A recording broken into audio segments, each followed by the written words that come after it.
Je m'appelle Anthony Colombani, je suis directeur de la communication de Bouygues Telecom. Une des actions dont on est le plus fier chez Bouygues Telecom, c'est le soutien au monde associatif. C'est quelque chose de très important. On a une fondation qui existe depuis 15 ans.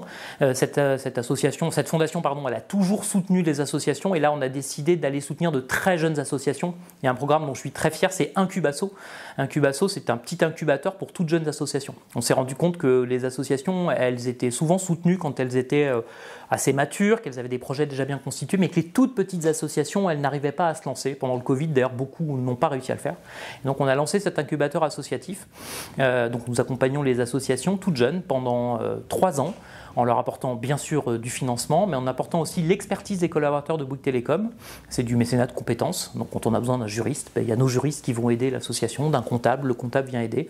Et puis surtout, on les aide à mesurer leur impact social. Parfois, quand on monte une association, on est très enthousiaste, mais on ne mesure pas forcément son impact social.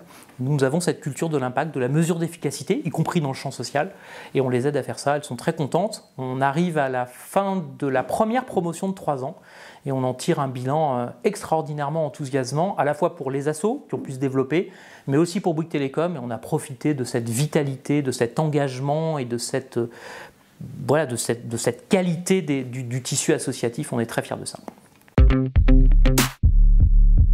Il va revenir sur WhatsApp, c'est une opération dont nous sommes très fiers, qui a été lancée par les équipes digitales de Bouygues Telecom, et le Père Noël revient avec plein de surprises et un petit peu d'intelligence artificielle. Donc je pense que ça va beaucoup plaire à tous ceux qui attendent ce rendez-vous avec impatience. C'est un de nos plus gros succès. On est très très fiers de cette opération qui incarne l'utilisation de la technologie au service de l'humain et au service des sourires et des rires des enfants. On est très très fiers de cette opération.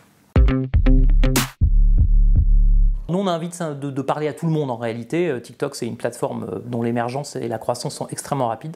Donc on a décidé de se lancer sur TikTok il n'y a pas très longtemps. En janvier 2022, on a déjà 55 000 abonnés, des vidéos qui font des performances incroyables, et notamment une que je crois qui a dépassé les 20 millions de vues.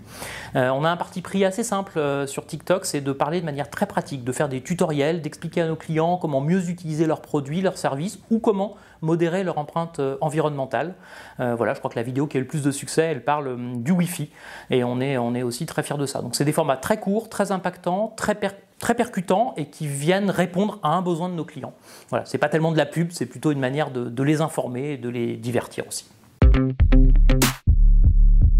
Elle est extrêmement importante, cette campagne, puisque c'est un changement complet de notre territoire de communication.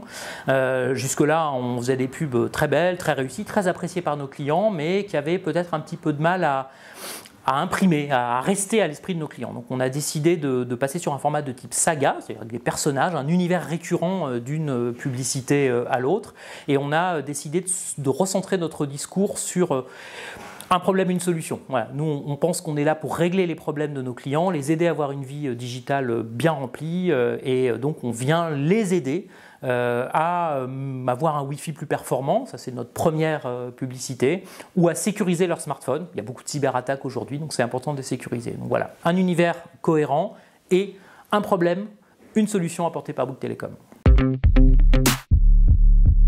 Bien sûr, on voit arriver des générations de collaborateurs tout à fait différents. Alors, il y a les vieux, les boomers comme moi, qui ont des attentes sur la pérennité de leur emploi, par exemple. On voit arriver des jeunes gens différents qui s'inscrivent moins dans la pérennité, dans la durée, qui ont aussi un niveau d'engagement plus fort, je trouve, plus important.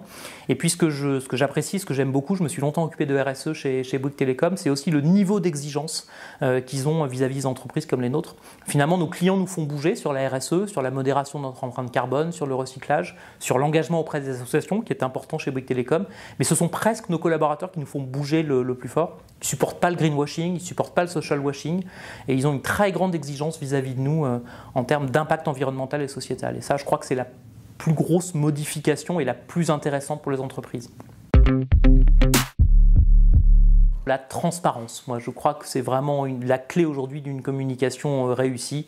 On a un niveau d'exigence de nos clients extrêmement important. Ce que nous leur devons, c'est de la transparence. Et ça, on essaye de le faire au travers de notre communication, en simplifiant nos messages. On essaye de le faire au travers de nos engagements, en étant extrêmement explicite sur ce qu'on fait, notamment en termes de RSE, avec des KPI, des mesures d'indicateurs, beaucoup de transparence sur nos actions.